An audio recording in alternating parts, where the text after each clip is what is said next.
You are listening to the On Purpose Podcast. What's up, everybody? Welcome to this week's edition of the On Purpose Podcast, where you know it's our mission, our privilege, and our honor to show up with you each and every week and bring you stories to get you thinking, get you reflecting, and get you realizing you're not alone. And that's what I'm excited about this week. I'm talking with Rusty Myers, a law enforcement professional and author of Tattered, When the Blue Line Frays. His mission is what drew my attention to him, and it's simple and it's urgent, and that's to help people find purpose in living, especially those in uniform who feel worn down, isolated, or on edge. After facing his own struggles, he wrote his book to share what he went through, what others may face, and to reach the person that might just be sitting in the driveway who needs to know the sun will rise tomorrow. Rusty is committed to changing the culture of our field through honest conversations, leadership, mental health, and realities that too often go unspoken. I just finished reading his book this morning as I prepared for it. I found it honest, raw, very real, and as a former law enforcement officer as well, too common, to be honest with you. Too common a story that we see in our profession. And Rusty, I want to thank you for coming on the show, and I want to thank you for realizing that your story has power and being vulnerable enough to share it so others can learn from it. Well, thank you for having me. I'm very happy to be here, and I'm glad you enjoyed it and saw what it was written for. Yeah, I went through a lot of emotions, right? I did 21 years before I retired, and I think you always know you're one call away from everything changing. You just hope that call never happens. Yeah, ironically, at one point, my son talked to me about going into law enforcement. And I had a very open and frank conversation with him. I was like, if I pin your badge on, I'll cry. It'll be one of the best days of my life, and I'll look back at it. But I also said, for the rest of my life, I'll worry about you because I know how much luck goes into a career where nothing happens. Yeah. Did he follow suit? No, he ultimately chose not to do it. And I absolutely don't blame him one bit, which is sad. You go to a conference now and they say, who wants your kid to go into law enforcement? And maybe 5 hands go up out of 100. People just, unfortunately, it just leaves a bad taste for so many. Russ, I'll share, I had similar conversations with my children if they chose to do it. But the only thing, my only caveat was if you were going to do it a little later in life. Don't come right in out of college. Go get some other experience, because I do think that'll help balance out some of the highs and lows.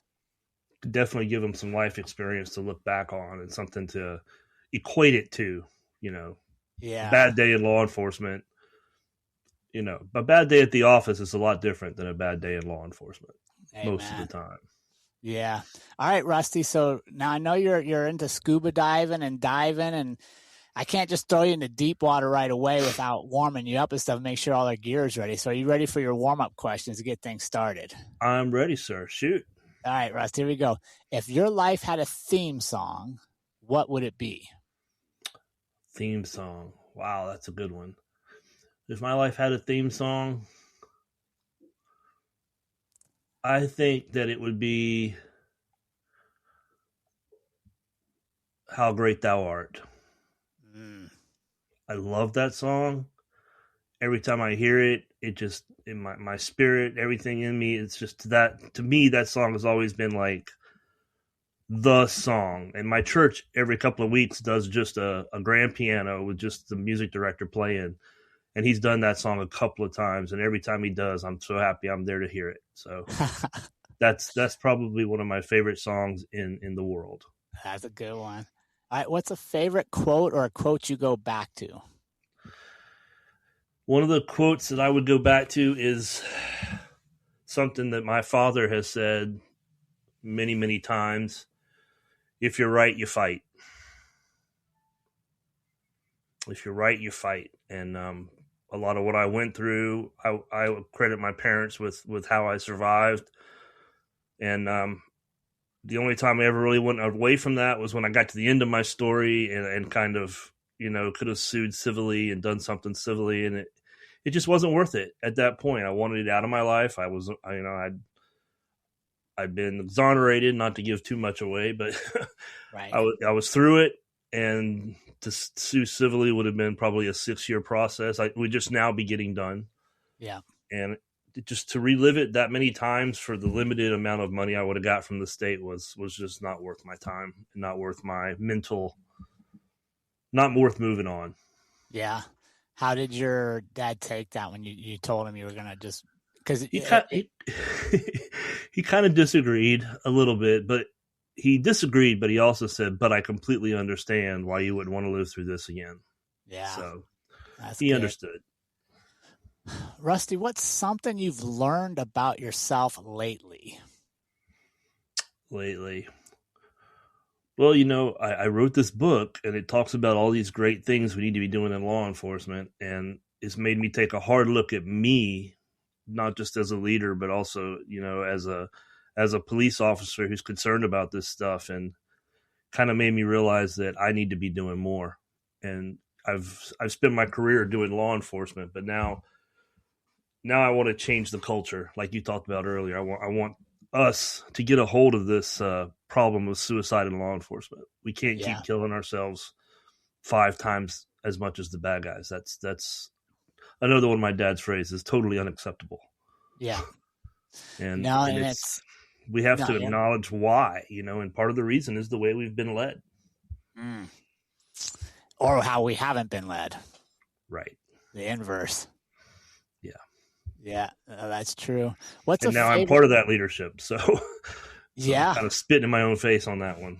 Yeah, I definitely want to talk to you about that later in the show for sure. Staying in the profession after what you went through versus walking away. I'm fascinated on that. But let me ask this: what's a favorite book of yours? I always love to hear what other people are reading. My favorite book. Well, actually, right now I'm reading 12 Seconds in the Dark by the sergeant from the Breonna Taylor raid. Ooh. And it's some of it's emotional because you read through it and you start to see things that you've done in your career that could have gone bad, and it's a pretty good read. And but probably one of my favorite books of all time is Lord of the Rings. I've always loved Lord of the Rings. I've read it I don't know how many times, and it's 3 inches thick, but I read fast. All right. So I like a book that has substance to it, that has story to it, and my book's not that long. right. But I enjoy every time. It's just a totally different world, and I enjoy that aspect of being able to just forget what I do and where I am and be into a fantasy world. So yeah. All right, one last question for you, Rusty. When you think about the season of life you're in right now, what word or phrase describes it? Old. I'm feeling my age. I'm 56. My knees hurt when I go to the range. I got to hydrate all day long, or it'll take me 3 days to recover from it. And I watch these young guys, and we don't just stand on a line and shoot anymore. We have our department runs a SWAT call for all our officers, which is moving, shooting, running, and having to do stuff. And it hurts sometimes. It hurts. Yeah. But I've also reached a phase in my life where I'm looking back and going, I've been in this profession now 31 years, and I want to leave it better than I found it. You feeling warmed up, Rusty? I like that closing there. I'm ready to roll when you are, sir.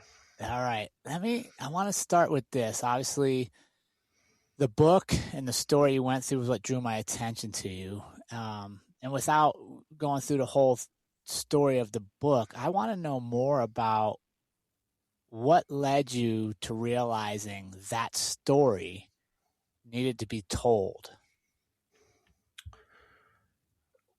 I've seen similar things happen, other departments, other officers throughout my career.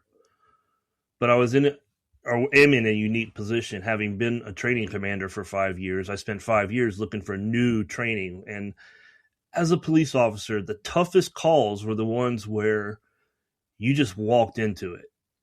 You didn't have time to mentally get your head set, and you didn't have 5 or 10 seconds, because that's all it really takes to set. I'm right around the corner from this robbery. I got this.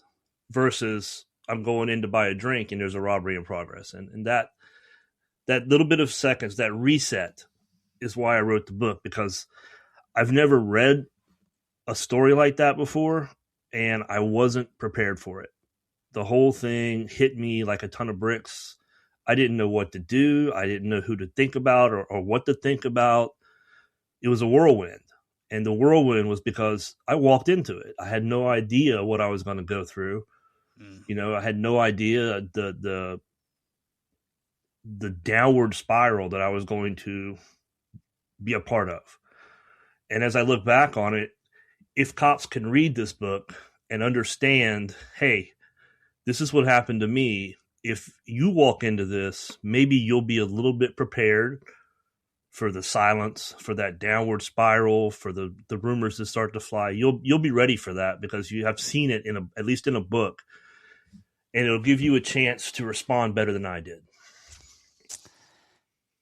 I gotta ask Rusty on that because you did everything you were supposed to do. You did everything you were trained to do. You did everything legally required to do. And you still went through 2 years of isolation, judgment, the rumors you said. I want to ask you first about the isolation, because I think that's the one that gets most of us, is when all of a sudden we're not part of the team anymore. We're not part, and we're on the outside looking in. Yeah, it was a shock. You know, I went from being a team commander, making decisions every day, to people not answering my text messages. And at first, it was gradual at first. It was just, I would talk to my admin sergeant, make sure the team was running good. And then it dried up. And the longer it went, the worse it went as far as, you know, my office calling or anything. I went like 141 days with no official phone call from the department.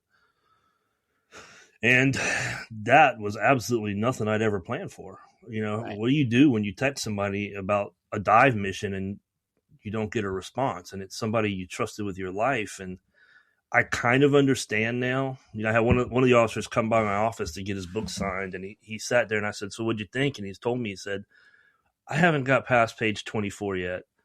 And I was like, "What's up?" He's like, "Well, I got to the part where you talked about people stopped calling, and I realized I didn't call." And I felt bad. And I said, "I don't want you to feel bad. Don't feel bad, because we don't know how to deal with it." I had a great conversation last night with a gentleman that's a friend of mine, and he was explaining how, you know, we exercise the muscle of doing stuff all the time, but we don't exercise the muscle of empathy and how to talk to somebody in distress that we know. It's different when they're on the road. We're there with an answer. We've got an intelligent answer. We're the calm in the storm. But now you got someone you know that's going through something, and we literally don't know what to say. And I would tell you this. One of the things I would learn from that, you don't have to know what to say. If you have an officer or a friend going through something, just call them and say, "What's up?" Talk about the news. Talk about Ukraine. Whatever it is that makes you happy, just talk about something. But that muscle's not exercised on a daily basis in law enforcement. So when it happens to what all our muscles do. They atrophy, they get weak, and all of a sudden we don't know what to say, we don't know what to do, and the easiest thing to do is just not use that muscle. And so anyone who reads the book, if I know you, don't feel bad that you didn't call. Because in the same situation, what I had been through in my life, I don't know that I would have called you. I get it. I understand why it happened, but living through it's hell. So if you got a friend going through something, you need to give them a call, check on them, because I had a few friends who did, and that's part of what saved my life. Yeah, and I love that part of the book and your reflection that you didn't realize till afterwards that they were very intentional to make sure you were coming to get coffee, that you were going on a dive trip, that they weren't just happen chance. They had intentionally committed to say, "Hey, I'm going to stay involved, and we're going to keep getting Rusty out of his house, and as you say, out of the driveway." Yeah. So let me ask you, because here's something that I see talking with law enforcement around the country. With training budgets limited, training time limited, we spend all 90% of our time training for external threats. right? The active shooter, the school shooter, the church shooter, the bank robberies. Yet every statistical data point we've had since I entered the profession in the 90s tells us that we're our own worst enemy. Yeah, the institutional threat is what most officers fear far more than confronting a shooter. We know what to do when someone's attacking. Yeah, we've trained it. We know what to do. But when the stab comes from behind, we don't know how to deal with it. And it's not something, I don't know that, when I grew up, and obviously when you were in the 90s, it was suck it up, bulldog, charge on. And the whole mental health thing was kind of, yeah, we do that. We do some training on that. And it's entered our lexicon, mental health, wellness, peer support, and proactive peer support, that kind of stuff. But we're not really doing it hard yet. It's just entered our lexicon, and it's still easier. It's very easy to train for what to do for an active shooter. Yeah. You do this, go in, take care of the problem, remove the threat, and then start saving lives. It's very easy to train. It's easy to hammer it and hit it home. But when you're talking about someone in mental distress, that can be a little bit more challenging. But we've got to start getting our people ready for it, because when an institution betrays you, it's devastating. And that word doesn't really do it justice, because you've trusted that, Yeah. You said it's in our lexicon. It's in our vocabulary. Yeah. But it's really not in our culture yet. No. And culture change is not something that happens overnight. Culture changes are very hard. They take time. They take dedication. And I've been able to meet, since I wrote the book, a lot of people that are dedicated to changing that culture. And, you talked about my friends and the way they kind of conspire to keep me busy. The original title of the book was Tattered When the Blue Line Fails.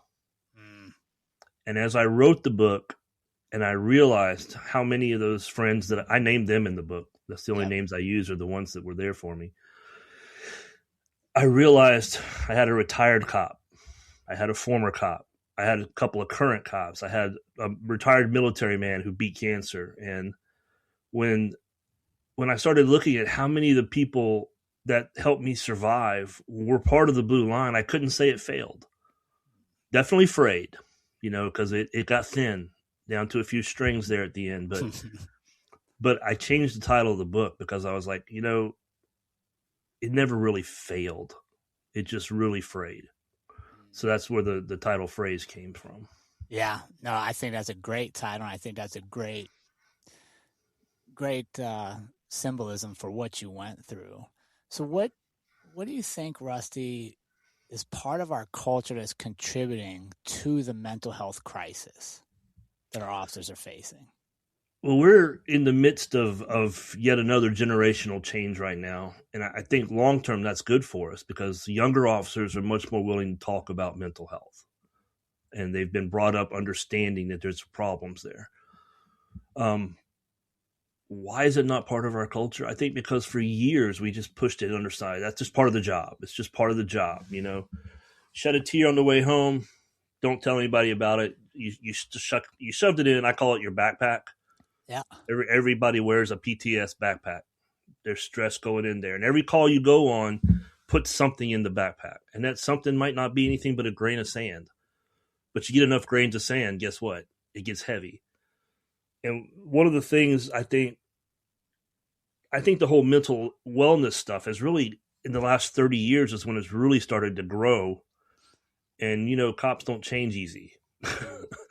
We don't like change. We complain about it when it happens. And we want change, and then we complain about it. But why is it not changed in our culture? I think it's just because the easy answer is people quit. They don't stick around. They go through something, they have a mental problem, and they quit. And for years, and to this day, it still happens in some departments.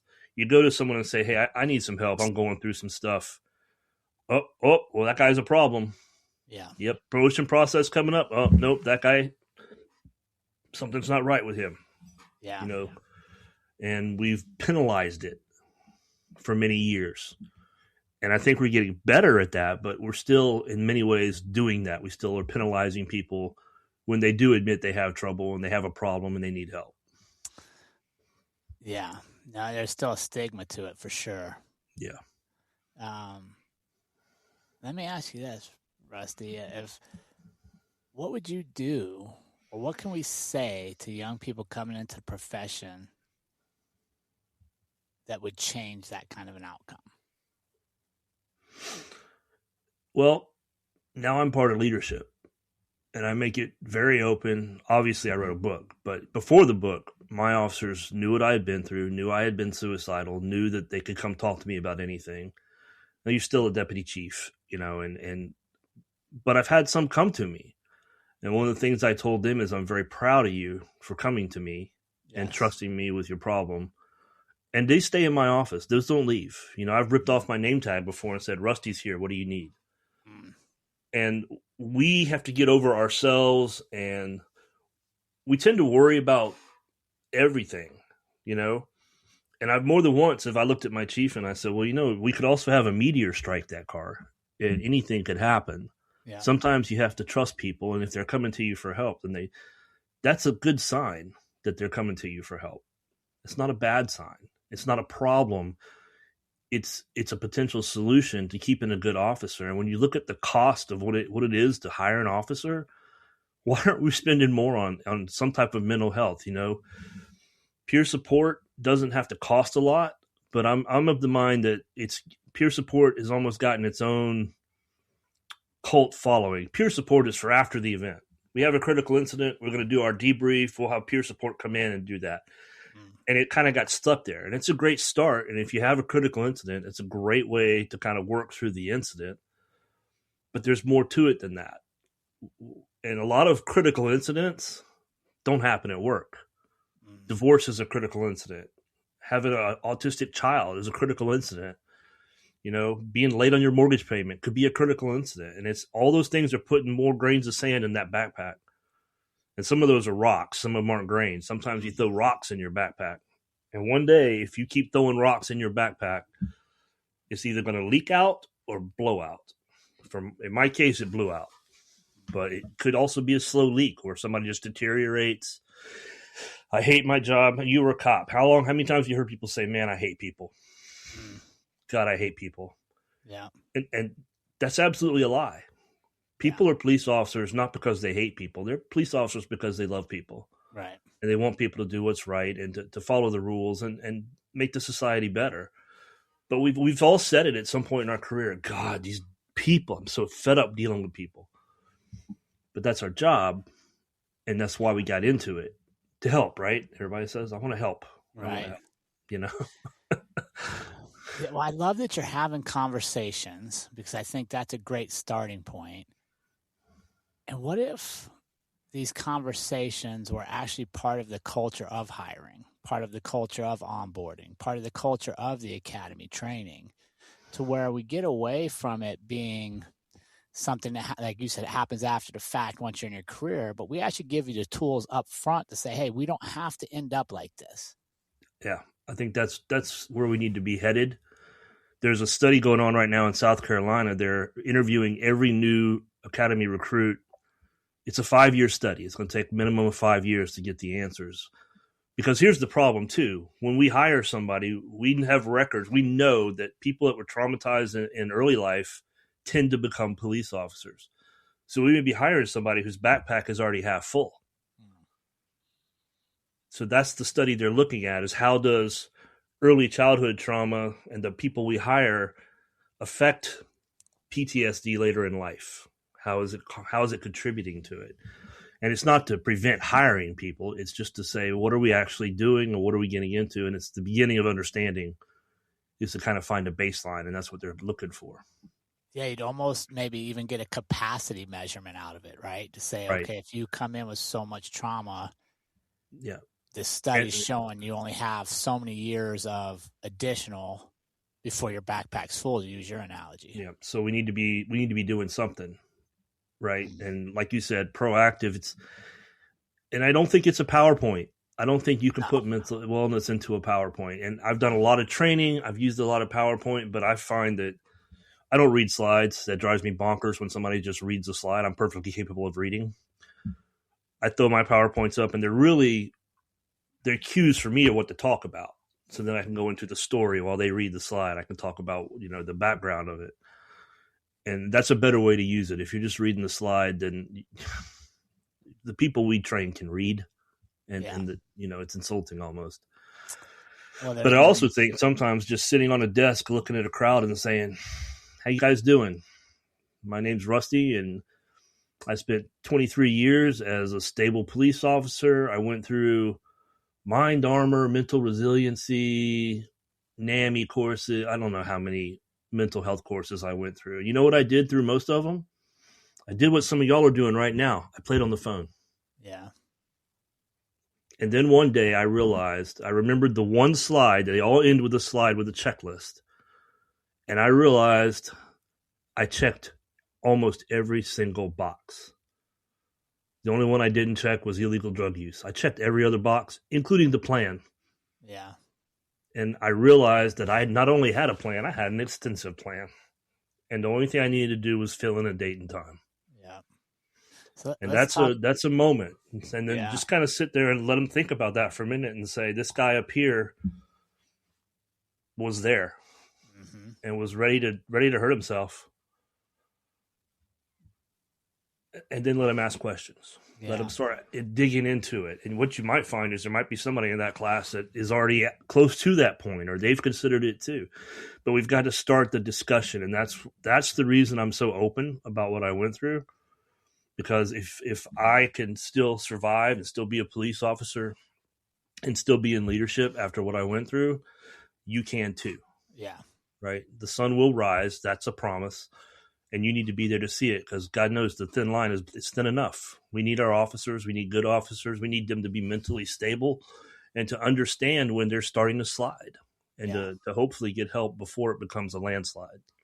Yeah, I want to stay on this topic because it's a perfect segue. In your book, you talk about sitting in the driveway in that moment. What does that moment represent to you, and what do you want a person that might be in their own moment right now to know from yours? So what that moment meant to me, that's the moment where you don't know if you can do it anymore. You're sitting in the driveway, your family's in the house, and you're there with your thoughts of whatever the call was or the incident was, or maybe you're under investigation or something, and you just don't want to face it anymore. You're so fed up with it. You're tired of it. The aggravation, the frustration, the not knowing, that stuff hanging over your head, which we all know is just great when you're going through an investigation. And you just don't want to move anymore. And you're just so tired. So tired. And you don't feel like you have anything to look forward to. My instruction to you, when you reach that point, open the door, walk in the house, look your significant other, and if you're not married, then look at your partner in the face and tell them, I'm not okay. Because we go around all the time, how you doing, man? I'm fine. Well, my guys are starting to learn, if they ask that, if they say they're fine, that's going to get them, hey, come on in, have a seat. What's going on? You're fine? Yep. What are you fine about? But we've got to dig past that I'm fine thing, right? And you need to look someone in the face and say, I don't know.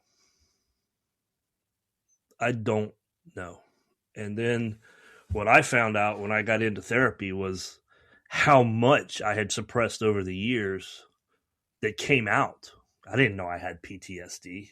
I'd been through all this stuff. And then after about 3 sessions of going through the investigation I was under and all that, my counselor just sat back and said, Rusty, there's a lot more here. What do you dream about? And when he said that, I was like, how does he know that?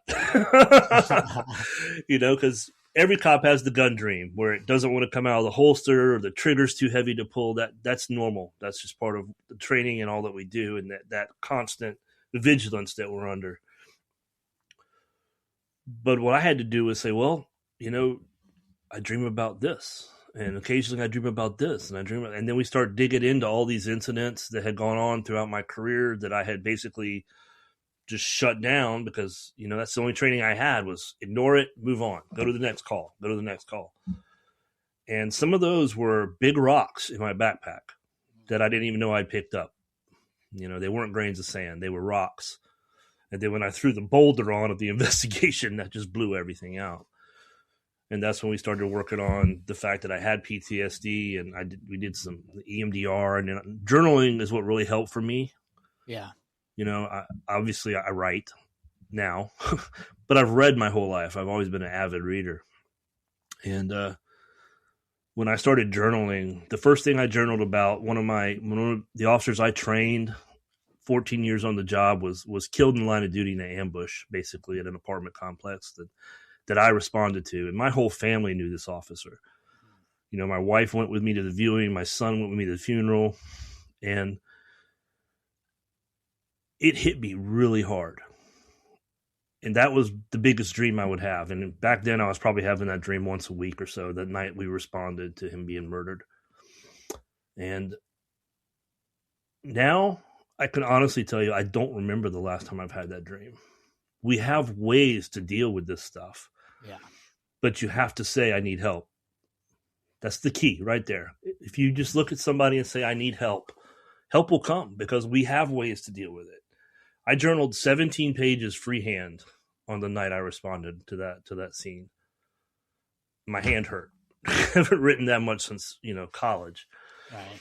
And I went back in, we read through everything, and, the dream stopped. Not completely.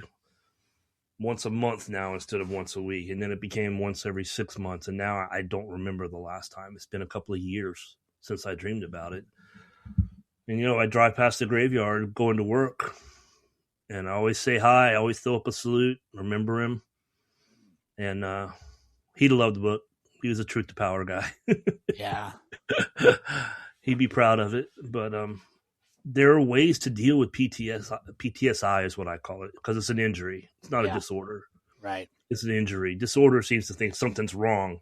It's not. It's an injury, because every call you go to where you see a baby killed, or Mother Emanuel, where you have 9 innocent people murdered, or the Charleston firefighters, where we had lost 9 firefighters. And, one of them married a girl in my squad. I knew him quite well. We had Thanksgiving dinner at the fire station, because they had time to cook, and they had hypodermics. They could inject the turkeys with butter and stuff. It's pretty amazing. All that stuff is building, and it's there, and it's going to come out one day. And you got to be prepared for it, and you got to be willing to say, I need help. Something's not right. But those are probably the hardest words in the English language to say for a cop, is I need help. But if you ask, if I even today, if I was driving by a traffic stop and I saw a cop in a fight, would I jump out of my car and do my best to help him? Absolutely. What if the fight's in their mind? Officers can't see you when you're fighting yourself. Yeah. So you've got to say, hey, I need help. Yeah, you said something else. I actually did an episode on this way back when I first started, and that's the I'm good. Yeah. Right? When you ask me how I'm doing, I'm good. And I'm not good, or I wouldn't have said that. Let's ask that follow-up question. Hey, what's really going on? Come, give me a second, right?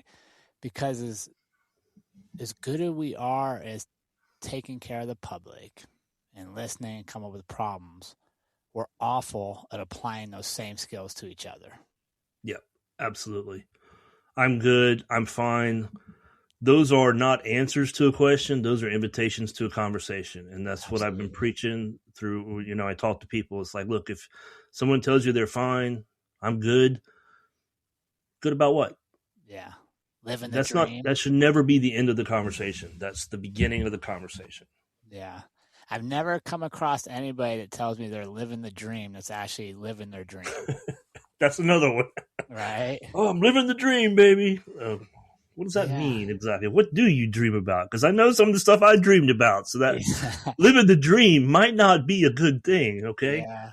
No, I think you're absolutely right, though. It's like that's how you change culture. It's not a policy, not motivational posters on the walls with eagles soaring high above the mountains. Yeah. It's with honest conversations, and it's with choosing to care about the people around you. And I think part of the most powerful stories we have are the ones we carry ourselves. When you talk to someone and say, where are you at? I understand. I've been there. They teach you as a cop when someone loses a family member, never say I understand. Always just say I'm sorry, because you don't really understand where they're at. But this is different. We're talking to a brother or sister going through something that we've been through. And sometimes we can, if we are willing and have the courage to share our weakness, we can really affect where they're going with their life and what they're doing with their weakness, and help them understand that it's not just you. There's other people going through this. There's other people that have gone through this and beat it. Yeah. And stuck around for that sunrise. And you can too, Yeah. No, I agree. And I just kind of listening to that, and I'm just replaying different conversations I've had around the country with classes and community groups and organizations. And one of the things that comes to mind is, and I'll never forget, people saying, well, if we do all that, they're going to leave the profession. Right? They might leave. They might realize law enforcement's not for them, and they'll go. And to that, I say, great. If we have honest conversations, it saves a human's life, and they go on to have a successful career doing something different, then our profession helped prepare them for that. And the other thing is, if they survive, we get a better cop. Because now we get a cop who understands they're not the only one. We we call each other brother and sister all the time, right? What's up, brother? What's up, sister? How you doing today? Yeah. We got to get beyond just being words. We've got to realize that we are a family. And, every family's got Uncle Fester. It happens. Every family's got different people in it. Every family's got, people that are different. And sometimes getting to them can be really hard. But you know what? Every family goes through stuff. And we have to start putting words behind brother and sister besides just how's it going. If you feel like police officers are your brother or your sister, if your brother or sister asked you for help, you'd get it for them. If you knew your brother was in distress, you'd find a way to talk to them. If you knew your child was in distress, you'd talk to them. You'd find out what's going on. You'd get them help. Yeah. And we don't do that because it's like, well, yeah, I know he's going through something, but it's uncomfortable. I've never exercised that muscle before of trying to help somebody like that, and he'll get through it. He's tough. And the next thing you know, you're getting a phone call. Yeah. And that is not a pleasant phone call. No. Or if you don't get a phone call, you end up at a service and remembrance of a life, and you're left with, man, what if I'd have tried a little harder? What if I'd have said something? What did I miss? What didn't I see? Why didn't I say something? And now you need help. Now you've got something you're going to feel guilty about for the rest of your life. What do you think of this, Rusty? And this is just a thought I had. It's almost like cops think, okay, Rusty's going through this thing. If I get too close to him, that's kind of contagious. It can happen to me. So I stay away, right? Because I don't want to have all that stuff. Not the actual call, because I'll never go on that same call. It's in the past. But all the emotions, all the ups and downs, the rumors, right? The words we say, the stigma, if you will. I don't want that on me because I'm moving. I'm doing my thing. What do you think about that aspect? I think that's part of it. Ooh, that guy screwed up. I don't need part of that. And I don't know what happened, but I heard this, and I'm just, I don't know. So you're right. There is part of that. It's just that guy's in trouble. I don't want to be in trouble. It's funny to me when an IA investigation happens, they always tell everybody, don't talk to anyone. And then about a week later, the whole department knows what happened. Well, I was the one under investigation. I didn't talk to anybody, and I'm hearing stuff. I'm like, what?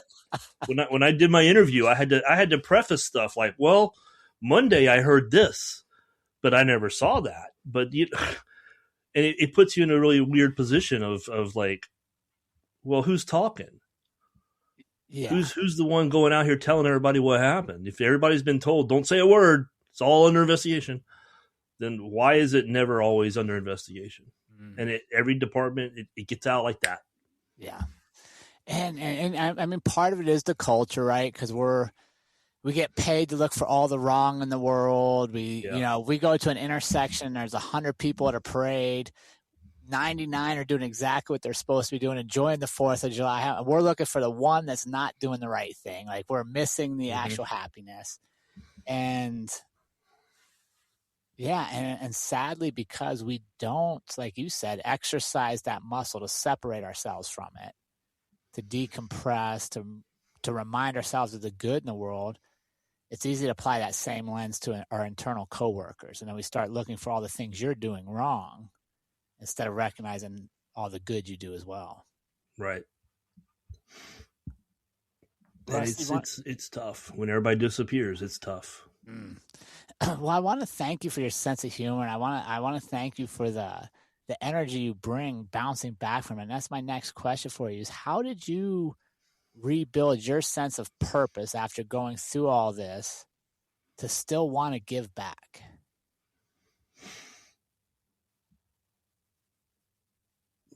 Because I'm a cop. It's what I've been my whole life.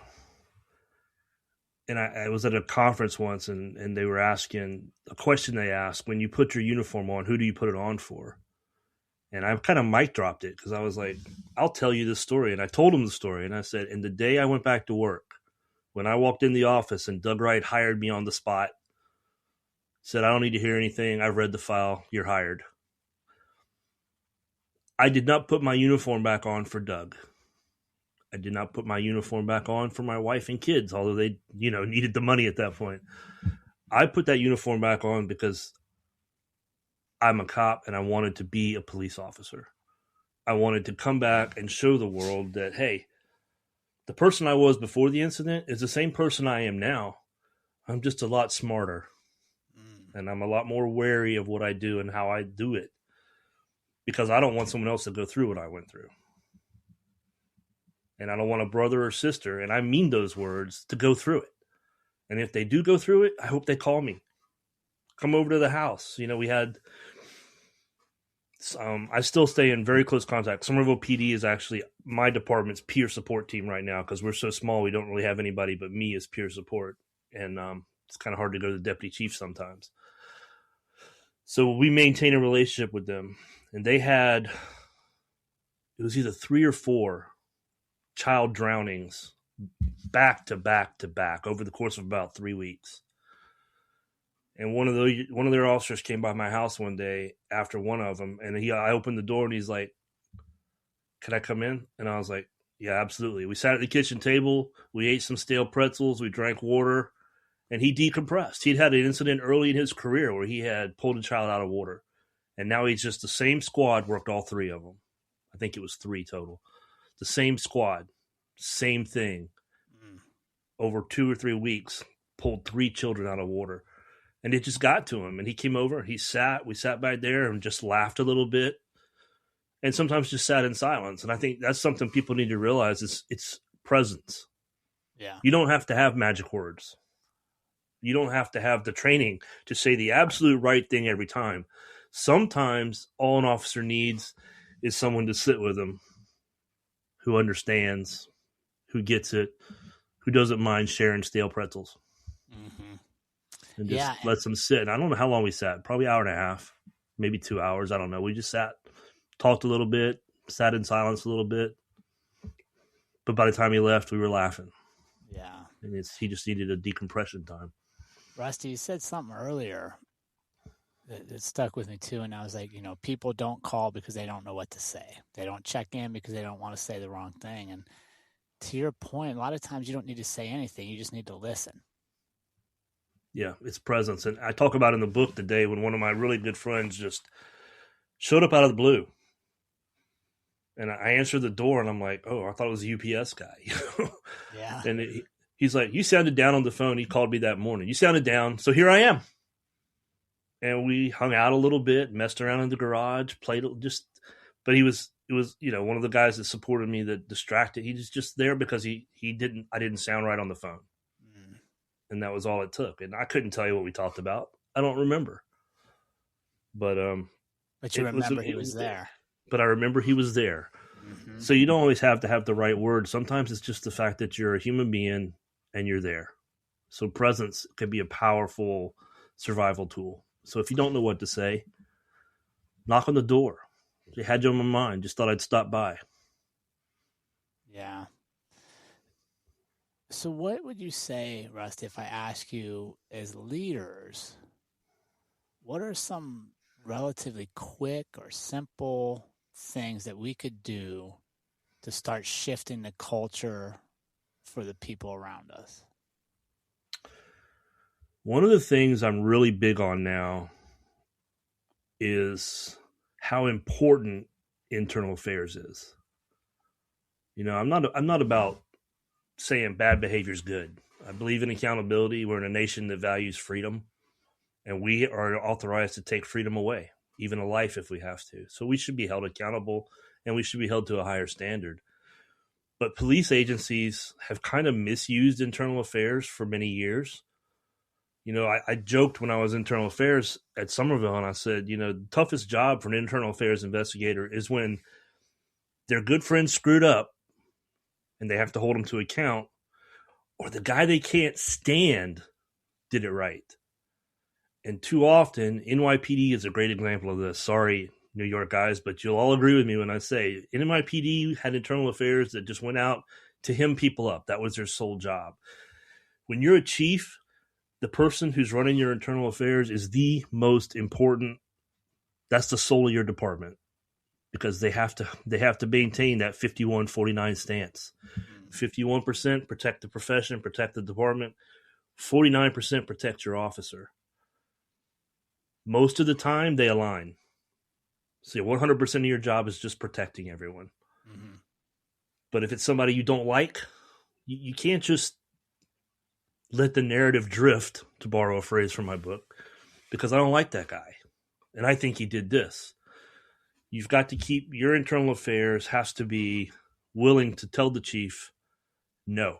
Mm-hmm. You have to put somebody in that position as a chief that has the courage to look you in the eye and say, that's not what happened. No, I don't support that. And then you've got to understand how important that is, because your officers understand. Every internal affairs case goes out and everybody knows what happened, and everybody knows the punishment, and everybody knows if somebody got screwed over or not, right? Yeah. And it only takes one to destroy your leadership capabilities, because if you do that, they get scared, they'll do nothing, they'll shut down. Yeah. But if they know they're going to get a fair shake, and they know that when they sit in a chair, that the person listening to them, it's not the guy who couldn't do the investigations in Central or something, or whatever they happen to call their investigative bureau. No, this is one of the best investigators at my department. One of the most trusted. This is the guy I want to work my homicide, because I know he's going to do the job. He's going to do it right. He's going to catch the bad guy. And too often, it's kind of the awkward person that gets stuck in internal affairs. And that's where the whole, the Blue Falcon stuff and all that has come about. But when I went to internal affairs, and Chief Wright knew it, because I've known Doug for 34 years now. He knew when I went in there, I said, I'm going to run this my way. And he encouraged it. And he knew that if I came in there and said, this guy, he screwed up, this is a mistake, he would handle it. Mm-hmm. But if I came in there and said, there's nothing here, nothing occurred, and I'll go to war on it, then he also knew what that meant. So that's so important, and it's something that I think a lot of chiefs miss, because they don't want to think about internal affairs. It's uncomfortable.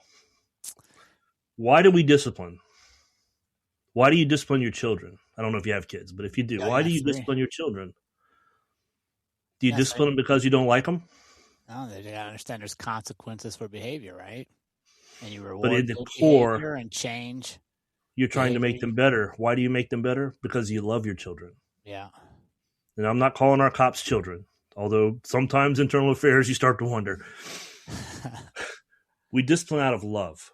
And if you run your internal affairs from a position of discipline is love, then you will have a much more successful department. Because if they trust the internal affairs process, they will do their jobs better. Yeah, and for our audience that's not in law enforcement, but is in leadership, something you said there that resonates, and it was in your book, is if you're a leader and you're surrounded by everybody that agrees with you all the time, you're not actually getting the truth, right? A good leader, I want people to disagree with me because that means they trust me. They feel safe enough to have a different opinion. And it gives me the benefit of getting all the different views of a topic versus a bunch of yes people that are only trying to tell me what they think I want to hear and playing that game. We've had a number of sheriffs in South Carolina that were surrounded by yes men, and they ended up in the same place. It was a jail where their name was on the wall. And it could be hard sometimes. People that disagree with you can really annoy you. You have to learn to value that. Right. And sometimes when they go, well, wait a second, there was a case 3 weeks ago that you haven't heard of yet, that this is now, this is a potential civil rights violation. They might be saving your career because they disagree with you. And I get it. When you walk out of a conference room with your command staff, you're one page. You don't talk about the chief's bad decisions and stuff. But when those doors shut, open season, say what you want to say it the way I want to hear it. I want 100% honesty. Do you think this is a good idea or not? Why?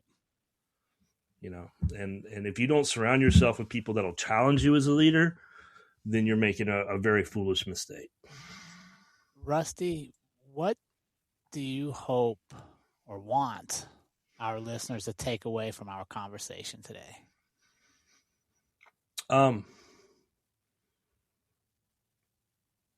If you're an officer and you're going through something, whether it's an internal investigation or if it's a personal issue, a divorce or a sick child or something like that, the most important thing for you is to say to someone, I need help. And I would encourage you to say it before you need to say it. If you get a diagnosis that your wife is pregnant with an autistic child, the time to ask for help is now. I'm going through this. Don't wait till the child's born. Don't wait till something down the road. Get the chain rolling. Get the peer support people. Get them. Let people know what you're going through, because we all dress up in pretty uniforms and shine our shoes and shine our brass, and we go to work and we look squared away. And you can have the most squared away cop in the world, and in their head it's just turmoil. It's just going around. Don't wait for the turmoil to get to the point where you're collapsing and falling apart and you're making a suicide plan. When you start feeling something's not right in your heart, it's time to ask for help. Ask early. And I've told this on a number of podcasts. If you're going through something with IA that's just not right, unjust, if you get in touch with me, I will get you a copy of the book. I didn't write this book for money. Yeah. I wrote this book to save a life. I think I got one. now I want two. Yeah. And then three, because guys, we're killing ourselves way too much. Awesome. Yeah. 5-1, cops killing themselves to bad guys. Right. It breaks my heart. I got the officer down feed, and it puts it out when it's a suicide as well. And it just, every day I look at them, just like, God, I wish I'd have known them. I wish I could have got to them. Where can our audience follow along with you and pick up the book, Rusty? Well, I have a website, rusty-myers.com, MYERS, just one E. And the book is on Amazon, Tattered when the Blue Line Frays. It's on Amazon. It's under Arthur Myers. That's my father's name. It's my real name. And I still have my father. I'm blessed to have him at 82 and 83 now. And I wrote it, and he wanted me to write it, so I honored him by putting my real name on the book, which is Arthur W. Myers III. But everybody calls me Rusty. That's what I answer to. If they call Art, I started looking for my dad. Russ, thank you so much for joining us. It's been a pleasure to share your story, and thank you for having the courage to share your story, to realize the power it may have in the lives of others, and for putting it out there so that we can learn from it. I have an email too, tatteredreaders@gmail.com. If you're an officer and you're going through it, shoot me an email. I'll put a copy of the book in your hands. Very cool. Well, thank you so much for joining us again, Rusty. It was a true honor to have this conversation. Thank you very much, Jerrod. Hey, everybody. If you've been tuning into the On Purpose podcast, you already know we don't do a lot of fluff. My Excellence on Leadership course is built on tactical coaching that transforms how you prepare, connect, and lead. Whether you're building a business, leading a team, or leveling up personally, we focus on deliberate action, strategic relationships, and decisions that create lasting impact. If you're ready to lead with purpose and precision, book me for a class or a speaking engagement at teamhardy.net. When you're training with purpose, your fueling can't be an afterthought. That's why I use Never Second, the simplest, most reliable system I have found for staying energized, hydrated, and steady through their long efforts. Their C-Series carbs take the guesswork out of performance. No stomach drama, no complicated mixing, just clean, consistent fuel that actually works when the miles get long. If you want to train with more intention and recover without feeling wrecked, check out Never Second. Click the link in the show notes to get dialed in. And remember, team, life is far too short to live any other way than on purpose. We will see you all again next week.